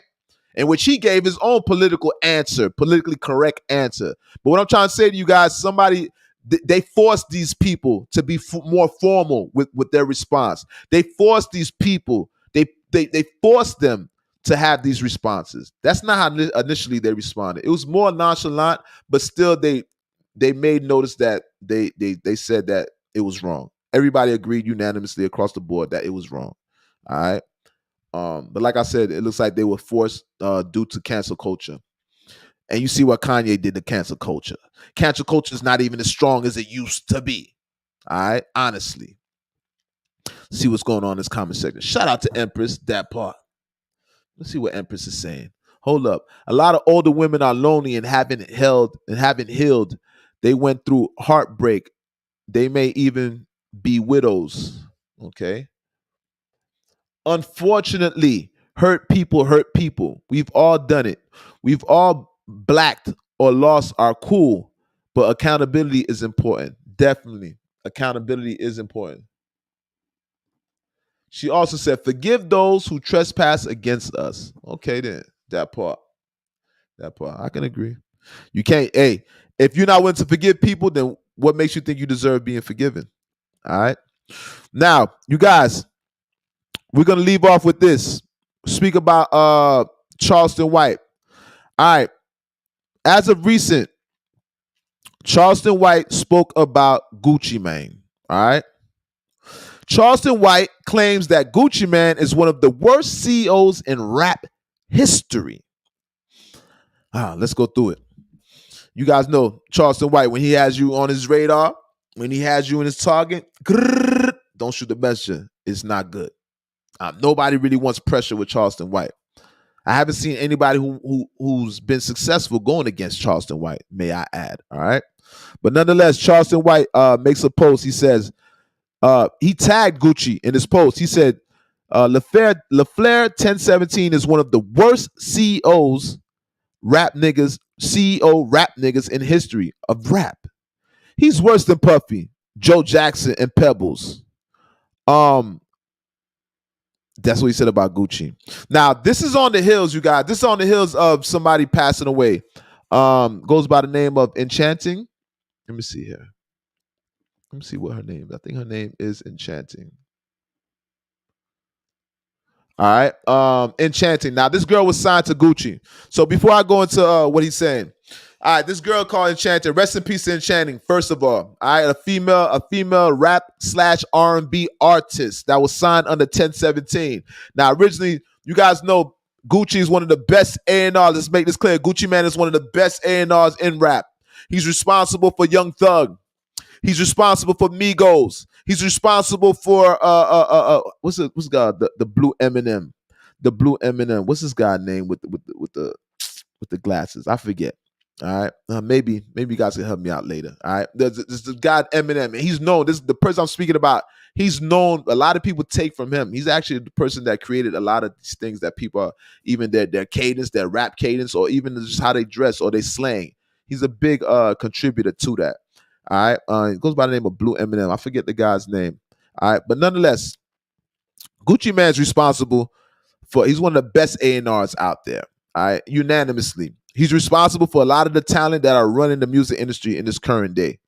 Now, Gucci Mane, as of recent, well, not recent, but before Gucci Mane before he acquired his new roster, Pooh Shiesty, etc. I'm just gonna say etc. because he had a lot of artists on his roster. I'm not gonna go through all the artists. All right, but we know, and it's Fujiano. Shout out to Fujiano. Free Fujiano till it's backwards. Big shout out to Fujiano. And free Pooh Shiesty till it's backwards. Big shout out to Pooh Shiesty. All right. But before he acquired those artists, he had some artists before that, right? In which he released all the artists. And he just started a new 1017. All right. This is the reason why he created the new 1017, acquired the new artists. But prior to Pooh Shiesty and Fujiano, he had Enchanting. He had another kid. I forgot this name. I forgot what his name is. Something Guap. The kid turned out to be a transgender. All right. Nonetheless, the whole squad, he let go the whole squad. Now, this girl Enchanting, I haven't heard from her for a long time. I'm not gonna say because Gucci Mane released them that's why they're not successful. But there's a track record with Gucci Mane in artists, right? We're seeing artists that are passing away. We're seeing artists that are getting locked up. Or basically, we just don't see the artist no longer. Now, as of recently, after the death, rest in peace to Enchanting. Rest in peace, this girl. I don't know. I think she might have been from Memphis, or Texas. Excuse me. I think she's from Texas. All right. She recently passed away. Rest in peace. Rest in peace to Enchanting. I kind of liked her. But she didn't get enough time to develop. Obviously, the general public may not be aware of her. But if you're a fan of just hip hop, you're a fan of Gucci, you know about this girl, right? She never had no big single at all. But like I said, she had a lot of potential. Now, she recently passed away. They were showing that she passed away on every website. Every platform was speaking about Enchanting. But I never seen anything talking about why she passed away. I was trying to wonder. I'm trying to figure out why did she pass away. But nonetheless, come to find out, today I see headlines where they're saying that she passed away. I got to watch what I'm using on YouTube. They're saying that she passed away from withdrawals. She was going through withdrawal. You guys know alcoholics and things like that nature, people that are just take drugs or any substance that you're taking. If you stop cold turkey, people suffer from that. Some people, you can pass away from that. I can't use certain words on YouTube. So you can pass from that. Some people tend to catch seizures. If you're a type of person like to pop pills, if you pop pills constantly on a consistent basis and you just stop cold turkey, there's a high probability that you might suffer suffer from that, as in like seizures and things of that nature, right? So you suffer some type of medical, something medical, right? It induces seizures, whatever, because you're stopping cold turkey. So they're saying that she died from withdrawal. Now, I don't know what she was taking. I don't know if she was taking pills, Percocets, everybody's perks, perk 30s. Everybody's screaming perks right now. I don't know if it was Xans, perks. I don't know what substance she was on, whether it was controlled substance or something outside of that. But nonetheless, she passed. They're saying that she passed from withdrawals. Now, once again, rest in peace, Enchanting. People are speaking about Gucci Mane, and they're saying that Gucci is responsible. They're holding Gucci Mane accountable for what's going on with these artists. They're holding Gucci Mane accountable for these artists that are passing away, for the artists that are being incarcerated, for the artists that are not being successful after under his authority, under his label, under his umbrella. Is there a coincidence? Is there a pattern here? Is there a track record? Is there some type of validity to it? I would say yes, there is. I would definitely say yes, there is. Now, Gucci Mane, when Gucci Mane's recruiting artists, keep in mind, Gucci Mane's a gangster, right? I don't see everybody he puts on his label has some type of gangster association. And it's proven that. You see Pooh Shiesty letting it off in the club. You see Fujiano's locked up right now. You see young dude Little Rye, he just got jumped by NBA YoungBoy peoples in the mall. You see what's going on? All Gucci Mane's artists have some type of gangster correlation, right? And you guys know that's for branding, as in brand. That's the brand. So that complements the brand. Anything outside of that may hinder the brand. Because Gucci Mane obviously is pushing against the agenda. That's how he wants his label. I don't see Gucci Mane signing artists that have nothing to do with being gangster. I don't see that. Oh, little WAP. Little WAP is a transgender. Oh, I knew it was gonna come to me. Little WAP. So and Little WAP was signed. Enchanting was signed. And what's the name doll? Asian doll was signed to that 1017. You guys see Asian doll. She's doing OnlyFans now. Shout out to Asian doll because I believe in her music, but she's less relevant music wise.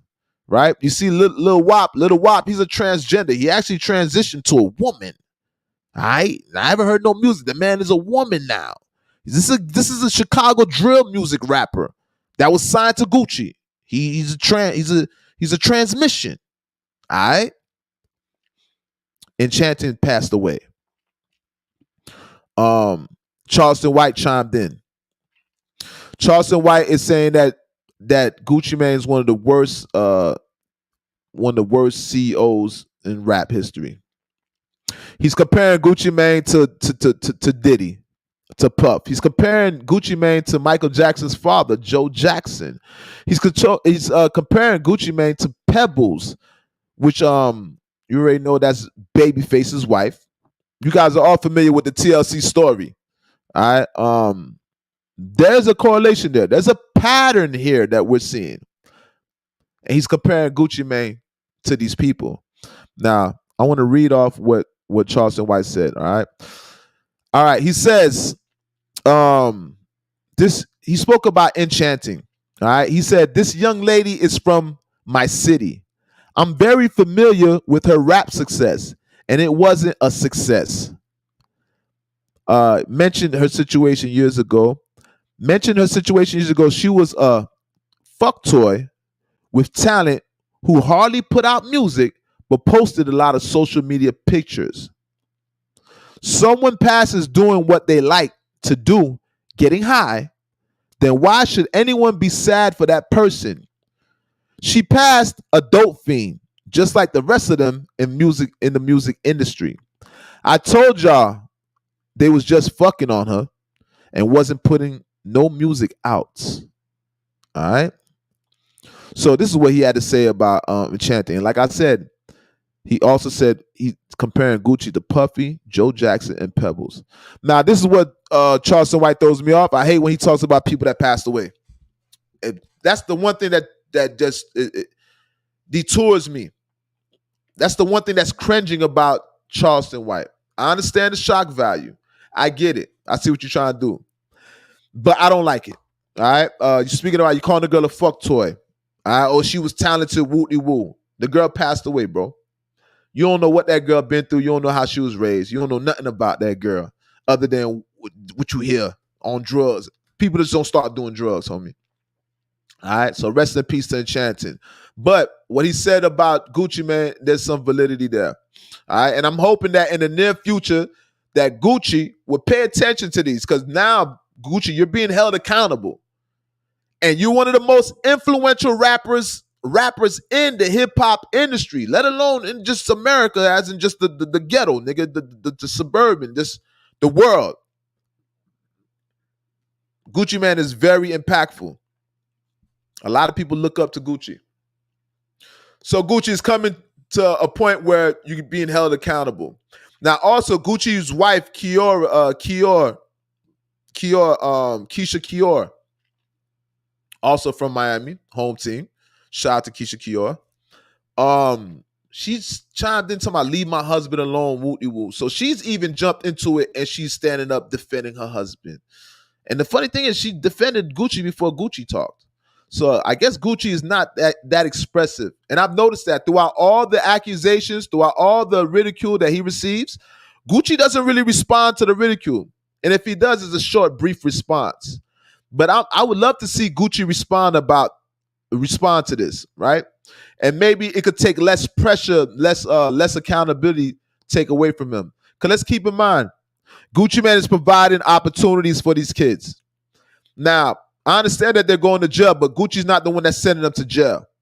Maybe Gucci's not giving them the right advice. Maybe Gucci's not leading them in the right direction, but he is providing them a way to feed themselves. Now, keep in mind, Pooh Shiesty will come home, and Gucci helped that man make a name. So maybe Pooh Shiesty, let's just think about it. Maybe Pooh Shiesty would have been went to jail, but the difference is he wouldn't have been Pooh Shiesty that you know today. He wouldn't have that notoriety that he has today.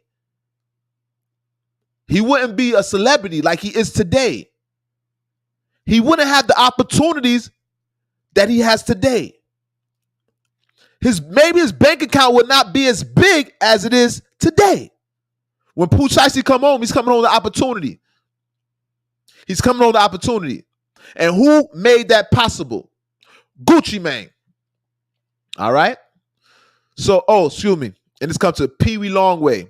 Pee Wee Longway, that's another guy that Gucci's responsible for. And Gucci's responsible for a lot more. But keep in mind, like I told you, Pee Wee Longway is the one that initiated a lot of this. They saying the Migos style came from Pee Wee Longway. I'm not sure.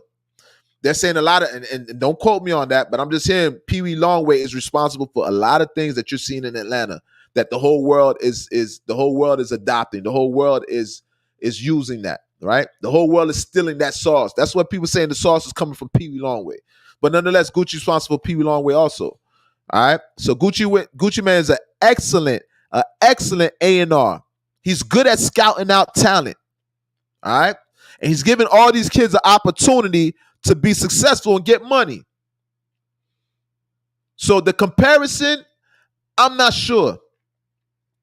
I don't see Gucci shooting guns with them. I don't see Gucci doing drugs with them. I don't see Gucci taking their publishing. I don't think it's fair to compare Gucci to Puff. I don't think it's a fair comparison, but no, matter of fact, it is. Matter of fact, it is. But at the same time, it's not going to weigh up. When we compare Gucci to Puff, there's going to be a distinguishing factor. There's going to be some distinguishing factors between those two. All right. But what I will say is maybe Gucci is not leading them in the right direction. Maybe it's a management thing. Because I think most artists are a liability. So we can't fault Gucci for providing opportunities for artists that could be considered liabilities. No, we cannot hold Gucci responsible for that. No, Gucci's doing the right thing. He's picking up niggas from the hood that would probably be dead or going to jail. All right, he's giving opportunities out there. Big shout out to Guwap. Facts though, he's giving opportunities out there. You heard, but maybe he's not mentoring them correctly. Maybe he has to be more than a CEO. Because keep in mind, you guys, when we think about these labels, these big record labels, nobody's talking about Jimmy Iovine. Nobody's talking about these big record execs. The only reason we talk about Gucci because we're familiar with Gucci Mane. Gucci Mane is a public figure, so we're familiar with him. So there's a face to point the finger at. That's why Gucci's under fire right now. But we can't forget that Gucci Mane is an exec. He's providing opportunity. He's not necessarily a manager. He doesn't necessarily have to manage you. He doesn't necessarily have to mentor you. He has to give you opportunity and come through with his side of the bargain. Distribution, promotion, support, but not necessarily a babysitter. Not necessarily. Once again, big shout out to Gucci Mane. Let's just hope in the near future. Let's pray. Let's pray in the near future. Let's pray. I'm praying for that. Let's pray in the near future that Gucci Mane can find some way to make some adjustments and have less casualties. Less artists resulting in going to prison or passing away or just not successful at all. Let's hope Gucci Mane can make some adjustments to his approach. Because I think it's evident. Gucci Mane's important. Roderick Davis. Gucci Mane's important. Gucci Mane's responsible for some of our greatest artists that we listen to this day. Gucci Mane. Big shout out to Gucci Mane, all right? L.O.T.S Approved Media, Don't Shoot the Messenger podcast, episode number 90. That part, Don't Shoot the Messenger. Now, you guys, we about to bring this to a closure, man. Reset the building. Once again, I'm the incomparable, the author, imitator, but cannot be duplicated, the one that they style from, the elected, appointed voice of the streets, leader of the streets, lord of the streets, learn off the streets. All right, this is powered by L.O.T.S Approved Media. I want to welcome everyone to the Don't Shoot the Messenger podcast, episode number 90. For the record, I am public enemy number one. All right? I'm considered the top op, and this is the most dangerous podcast on God's green earth. That part. All right? Make sure you guys share this platform. Make sure everybody hit that like button. You guys should also be subscribed to the channel.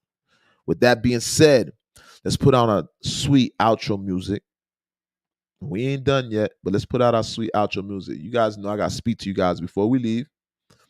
Just some words of encouragement, all right? Now, my good people, nobody's promised tomorrow. Hopefully, you guys, we can meet up next Friday for episode 91, which would be a blessing. Shout out to everybody that made it through the rain with the flooding in South Florida. All right? We all together. We all going through it. Like I said, nobody's promised tomorrow. C'est Dieu voulait. If God want, we'll wake up and see tomorrow. All right? Next Friday.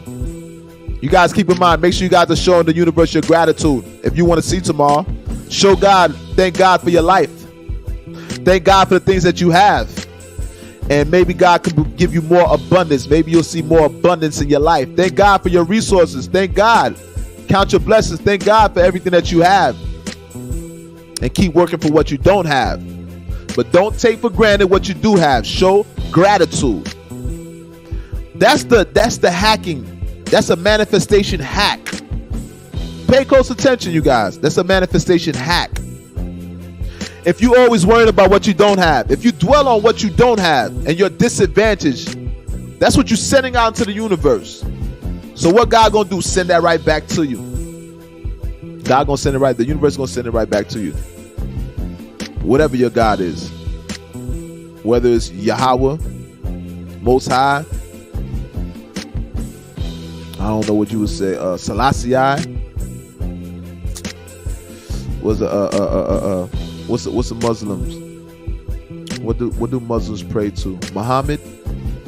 Forgive me to my Muslim community. All right, Muhammad, whatever your God is. Remember, it's called karma. What you put out there is what you get back. Every frequency or emission absorbs the same frequency. Show the universe love. Thank God for the things that you have, and God will bring you more. But if you keep dwelling on things that you don't have, God is going to stop sending it. He's going to send you more shit that you don't need. He's not going to bless you. If you keep dwelling on negative things, you're going to create more negativity into your life. You're going to attract negativity. But if you look at things in a positive manner, if you show gratitude shows that you're not miserable. When you're showing gratitude, you're thankful. That resonates with the universe. And you're going to just receive more blessings. But if you're always mad, you're always worried, that shows that you don't have too much faith. And faith is what you need out here, guys. Faith of a mustard seed. Keep that in mind. And I'm going to leave off with this. Discouragement and failure are the stepping stones to success. Always keep that in mind. Don't be scared to fail. Get out there and try. It's an injustice. Don't do an injustice to yourself by not even trying. Don't be scared to fail. The only difference between you and a master is he kept trying. A master fails 1,000 times. How do you think you master something? You got to experience a lot of failure in order to master something. All right? What's the difference between a loser and a winner? The winner kept trying.